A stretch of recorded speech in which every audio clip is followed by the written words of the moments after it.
So, Little Shop of Horrors, the lesser-known version of Aladdin, also written by Alan Menken and Howard Ashman, where the genie is an alien plant and needs to eat people in order to grant wishes. Seriously, has no one ever noticed the resemblance? But in all seriousness though, Little Shop of Horrors is an extremely low-budget movie made in the 1960s that was later adapted into a Broadway musical by, yes, Alan Menken and Howard Ashman, that was later adapted again into a movie in 1986. The plot centers around an alien man-eating plant named Audrey Two that is named after the protagonist, Seymour's love interest, Sarah. No, just kidding. Her name is Audrey. Seymour's naming ability is truly dazzling.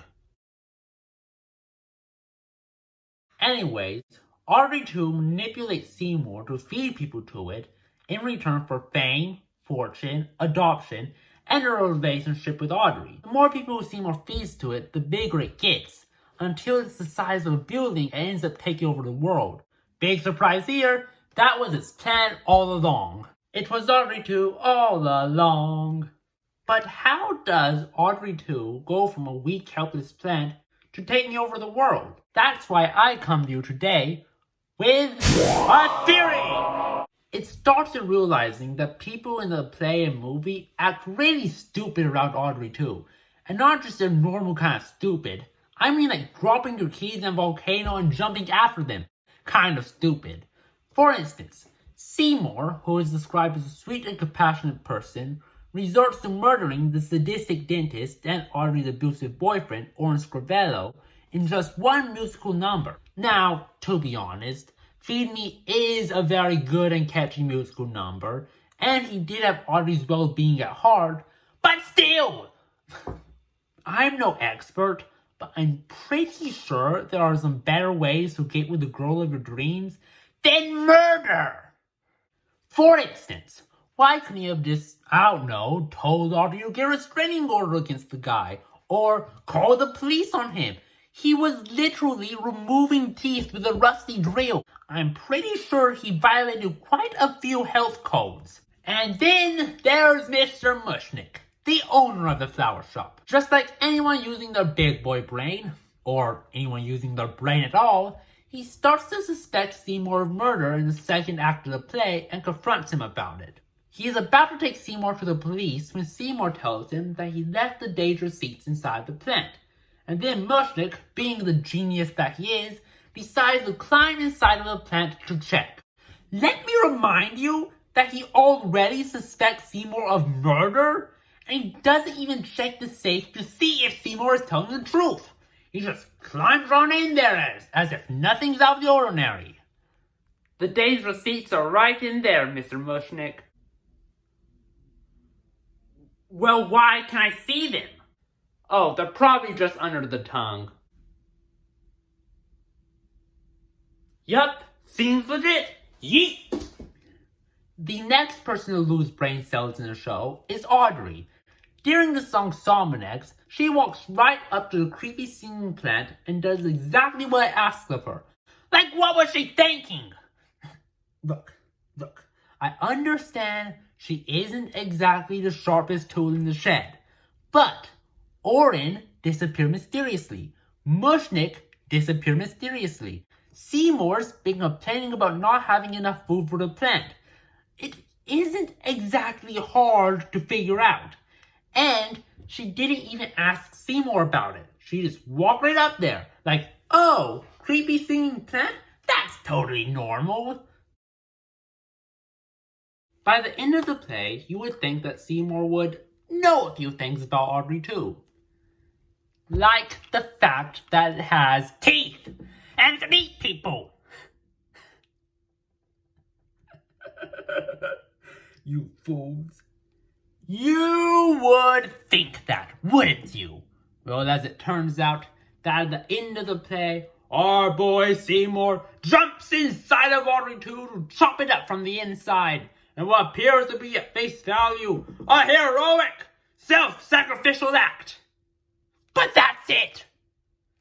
Only at face value does it seem that way, because when you really think about it even a little bit, it makes absolutely no sense, especially given the fact that once inside the plant, he would have to deal with stuff like teeth and stomach acid. All things I'm pretty sure he's aware of, and he was told just a few seconds ago that Audrey Two could grow from nothing but leaf clippings.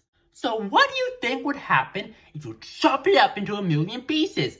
Well, probably it would only grow into more Audrey Twos! Ah!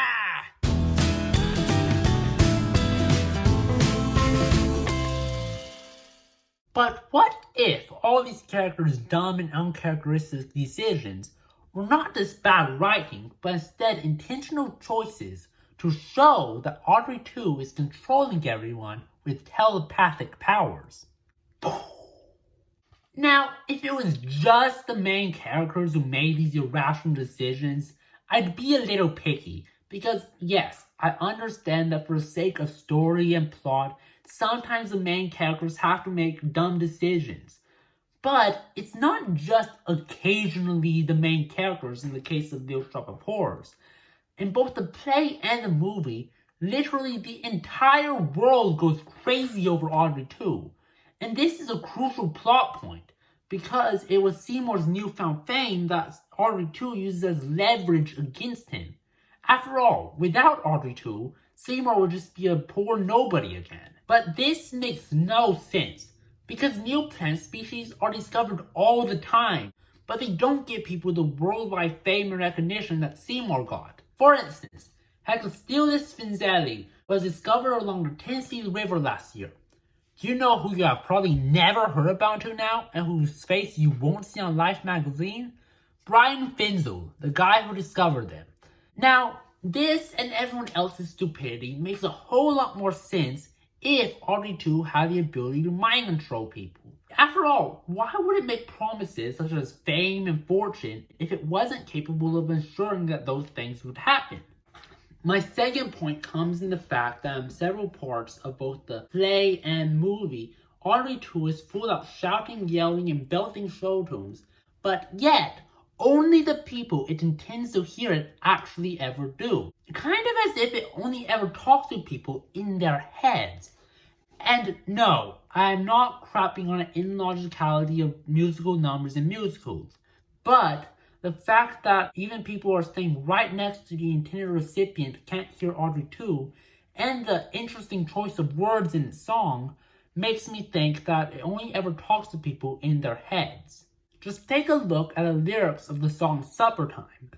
Seymour could be singing that song himself and the lyrics would barely change. Coincidence? I think not. And how does Audrey Two know how to speak fluent English in the first place? Duolingo in the spare time? Doubtful. However, if it had telepathic powers, learning a language such as English would be easy for it. One of the biggest pieces of evidence is in the song Somanex. The first lines that Audrey sings that song are, "I couldn't sleep, I took a Somanex, but voices in my head kept saying, go to Seymour, talk to Seymour." Audrey is literally hearing voices in her head telling her what to do. And it was listening to those voices that caused her to get attacked by Audrey Two. I think it's also important to note that in the play, after initially freaking out over seeing a talking, singing plant, Audrey didn't start to relax around Audrey Two until it told her to, quote, relax and roll with it. I don't know about you, but that sounds an awful lot like it's controlling her. There's also evidence to suggest that Audrey Two's telepathic powers grow over time. Kind of like our number of subscribers if you told your friends about this channel. Yeah, that was corny. But just please subscribe. We're a small channel and we put a lot of time and effort into these videos, so it would mean a lot to us. Anyways, as I was saying, Audrey Two's telepathic powers seem to grow over time. For instance, at first, Seymour is reluctant to do what the plant says, but as time progresses, he becomes more and more corrupt and more willing to commit murder on behalf of the plant.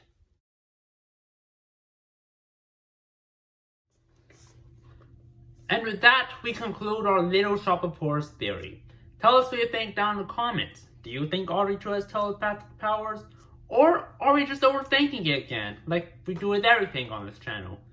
And if you like the video, be sure to subscribe, because we like making videos like this and plan on doing more in the future.